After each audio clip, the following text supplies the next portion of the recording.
আজি আমি যিটো টপিকৰ ওপৰত আলোচনা কৰিব বিচাৰিছো এইটো এটা বহুত কমন টপিকৰ ওপৰত হয়। এগৰাকী লেডিজ বা এগৰাকী যেতিয়া মহিলা আমাৰ জিমলৈ যেতিয়া প্ৰথম আহে তেওঁলোকে সোধে আমাক যে দাদা আমি যেতিয়া ৱেইট ট্ৰেইনিং কৰিম আমাৰ মাচলবোৰ লৰাৰ নিচিনা হৈ যাব নেকি? মই তেওঁলোকক ক'ব বিচাৰো যে এইটো পচিবল নহয়, কাৰণ এগৰাকী ছোৱালীৰ হৰমন লৰাৰ হৰমন টোটেলি বেলেগ।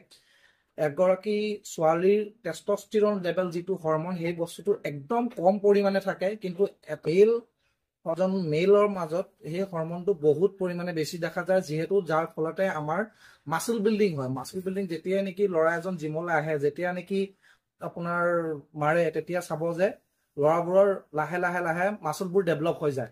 আৰু এগৰাকী ছোৱালী যেতিয়া প্ৰথম আহে তেওঁলোকে যদি ৱেইট ট্ৰেইনিং কৰে বা আপোনাৰ ৱেইট ট্ৰেইনিং যেতিয়া বেছিকৈ মাৰিব ধৰে, তেতিয়াও সেই বস্তুটো কেতিয়াও নহয়, কাৰণ এগৰাকী ছোৱালীৰ এই হৰমনটো টেষ্টষ্টেৰন নামৰ যিটো হৰমন সেই বস্তুটো একদম কম পৰিমাণে থকাৰ কাৰণে এই আমাৰ মাসলবোৰ ডেভেলপ নহয় লেডিজ এগৰাকীৰ মাজত।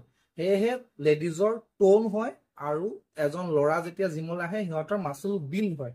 গতিকে টোটেলি ডিফাৰেণ্ট, একো চিন্তা কৰিব নালাগে। আপুনি যিমান ৱেইট মাৰিলেও এগৰাকী লেডিজৰ টোনহে হ'ব, মাসল বিল্ডিং নহয়। যেনেকে ল'ৰাবোৰৰ ডাঙৰ ডাঙৰ আৰ্মছ, সেই বস্তুটো নহয়। তো এইটো এটা মিথ হয়, আপোনালোকে চিন্তা কৰিব নালাগে। আপোনালোকে জিমত যাওক, ৱেইট ট্ৰেইনিং কৰক, হেল্ডি থাকক, ভাল খাওক আৰু সুস্থ থাকক।